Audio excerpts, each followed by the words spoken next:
Hey guys, welcome back. What I have here is I'm making a internal mold for the cutaway side of a guitar. So in the end it should look something like this once I get the third piece of MDF stacked on here. But right now what I'm trying to do is route away all of the excess for this piece I have underneath. The bearing of the bit is going to ride against the template piece that I have on top. These two are glued together rather than stuck together with double stick tape, because in this case I want to permanently fix these pieces together as I stack them up. Okay, so the last episode we talked about trimming the overhang as far down as you can before you even go to touch the bit, and I'm going to go do that next on the spindle sander. But before I even do, I just wanted to take a moment here to talk about curves. I think a very subtle factor that a lot of people forget or don't even think about to begin with, but planning the curves when you're routing a piece with a pattern or a flush trim bit, planning what you're going to do at the curves is very important. What do I mean by all this? On any curvy piece, you're going to have sharp curves, you're going to have smooth, broad curves, and also you're going to have inside curves, like here, and you're going to have outside curves, like you see all on the outside here. Now, outside curves are the easiest. I mean, the whole idea is that the router bit is really only touching a minimal amount of wood on any outside curve. So we really don't have to worry about those. Those don't present any additional challenges. It's the inside curves in here that you have to think about. If the curve is broad enough, like it is here, it's not going to be a problem at all. Here we come to an outside curve. Again, no problem. It always has to do with how much wood you're presenting to that bit, and the outside curves present very little. As you go into here, however, this is where you run into a pretty obvious problem, and if you don't think about it, it can lead to some kickback or tear out on your piece. Now, in most other cases, you'll be routing solid wood with grain lines rather than MDF, so you really have to think about this even more in that case. Because what happens is you come into this corner and all of a sudden the bit is now meeting two walls. So whereas here it only had to remove a small sliver of overhang, suddenly it meets the overhang on this side, and the bit itself starts to get overwhelmed. And it can very easily get overwhelmed. Router bits are not designed to be just buried in the wood. So after I leave a little bit in that corner, I'm actually going to do the same thing here at this pretty much 90-degree turn, because you get the same problem, not as bad, but you definitely have it there as well. So I'm going to leave a little bit in that corner. And then what I do is I come back and remove that material by other means. You don't have to get everything with the router bit. You can do some things by hand, and that's how you make router bits work the best for you. You don't try to make every single little curve perfect with the router bit, because in some situations a router bit is simply not called for. And let me show you one of those situations. And I actually learned this the hard way, because for a while I kept using this neck template here. I kept trying to get these super tight inside curves here on the router bit, and I think I had like a 50% chance of success every time. So half the time it would just so happen to work. Again, even if I'm doing everything else right, I have very little trim, and I'm minding the grain direction, it would still kick back and tear out a big chunk about half the time. So anyway, the point there is that the router bit is not your one and only solution for all template duplicating problems. So what then is my solution for these super tight curves like these, I sand them flush to the template. And what I use is this little thing here. It's called the Robo Sander. It's the same concept as the flush trim bit, except applied to sandpaper, abrasive. So you're abrading it rather than trying to slice the wood, which slicing the wood is where you run into the problem of tear out. So this is, not to mention safe, much safer. I'm not going to say that this is 100% safe. Nothing really is. You can always hurt yourself, but this is meant to go in your drill press, and then you lower your drill press down until it meets the template, and you route it that way. And I can actually take this bearing off and put it on the top or the bottom, so I can do that either way in my drill press. The drill press runs at a fairly slow speed, so it is a lot safer because, for one, even if you did accidentally touch it with your hand, it's not going to take your finger off or anything crazy like that. I still wouldn't recommend it, but you know what I mean. Anytime you have very difficult curves, and in some cases where you just have really difficult wood, I mean, some woods are so dense that they don't take well to a router bit. This, in those circumstances, this is a great option. In fact, for these headstocks using this pattern, I don't use the router bit. I use this all the way around. It takes longer and it leaves a tiny lip, so it doesn't bring it truly 100% flush to this pattern. But my solution for that tiny lip was that I actually made a new template for this, a little bit smaller than the one I was previously using for the router bit, and in that case now this gets my headstocks perfectly to the shape that I want them. Another way you could get around that is to use this to trim everything down to, I mean, it's got to be less than a 64th, that little lip that I'm talking about. You get everything down to that 64th or so of an inch, and then take it to the router bit. But again, those super tight curves, even when it's just a hair that you're removing, it still might be too tight of a curve for that bit to handle, and you might run into problems. So just keep that in mind. There's always situations where the router bit simply doesn't belong. So first I'm going to trim the overhang, like I said, and like we did the last time. On the spindle sander, I'm going to use this big sanding sleeve here for a lot of the work, especially the outside curves, but then I'll switch to something smaller like these ones here to get some of the tighter areas.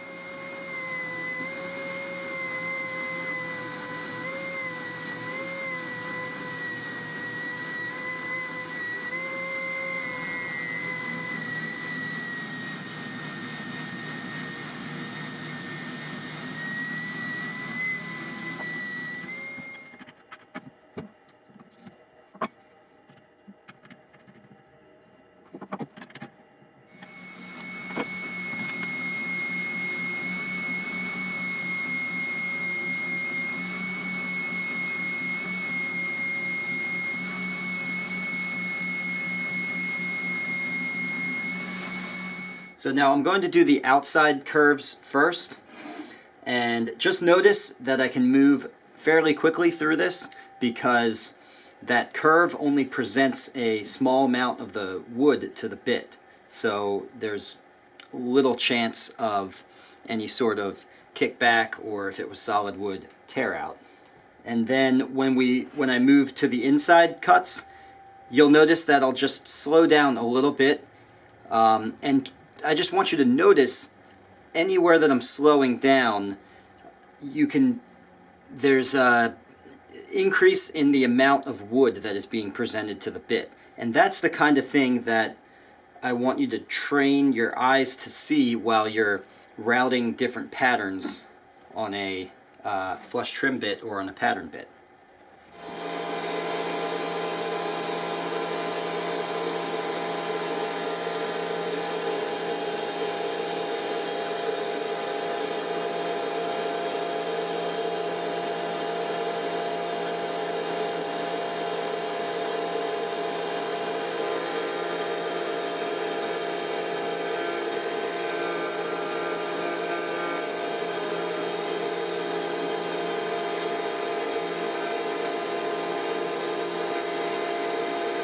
Okay, so I just finished the outside curves, and now I'm going to do the broad inside curves, like here.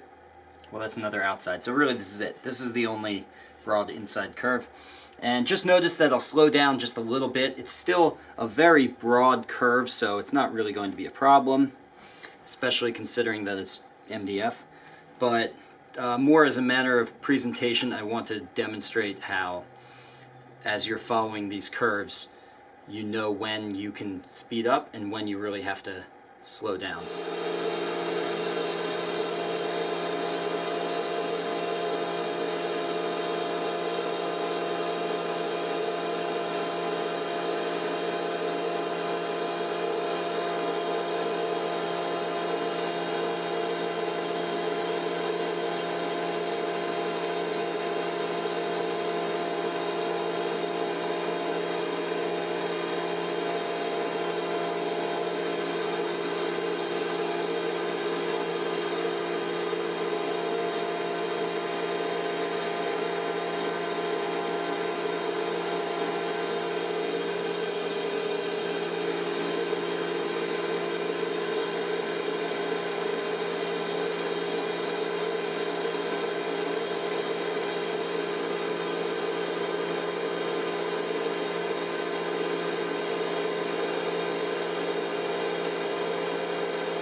And then finally, I'm going to get this whole area right here, being mindful to stop right before I get into these two corners so I don't overexpose the bit to wood on both of these walls. And I was trying to figure out a way to rig the camera up here so you could see it as I get into this area, but it's just too difficult to do. So what I'm going to do is I'm going to route all this out, and then I'll just show you the results at the end. Okay, I'm back, and now as you can see, I have left a little bit of wood down in both of these corners because I don't want to overexpose the bit. Not to mention the bit's round, it can only get so far in there anyway, so you have to come up with some solution at some point to these corners anyway, so why overtax the bit by trying to get as much as you can in there. Whatever, depending on what your project is, you just have to be creative and find some other solution. It usually involves hand tools. Maybe you get some files or some sandpaper in there and you remove it that way, or a small handsaw. In this case, because I'm creating a mold, there's nothing wrong with me making cuts that overextend beyond the mold here, because it just needs to, this whole thing only exists to hold the instrument in place while it's being assembled. What I'm going to do is I'm simply going to pass this through a bandsaw. I have the bandsaw blade run nice and flush up against this whole, the whole thickness of the piece, which helps guide the blade. As long as I don't press too hard into here, it's not going to alter the shape that I already have. It's actually going to guide the blade right along this curve, so then I can continue that curve into here. And then I can do the same thing on this side coming in this way, and that little chunk will pop right out.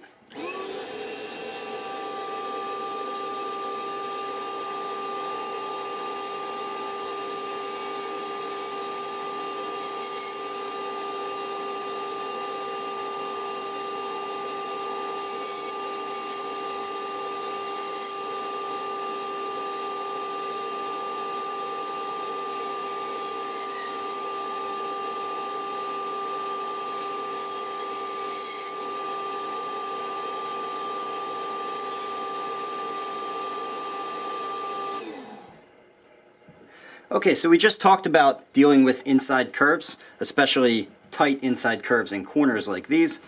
And I just want to remind you that the demonstration that I gave here did not bring grain direction into the picture.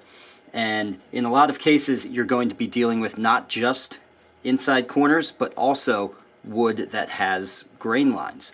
And that creates a whole new set of considerations, which we talked about in the last episode, so you can go back and look at that.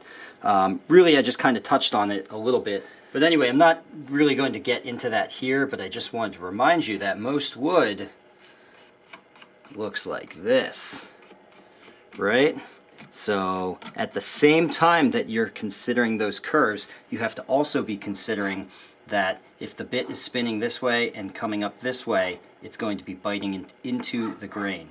So you have to simultaneously juggle those two concepts. So there really is a lot that goes into planning your route before you even start the route.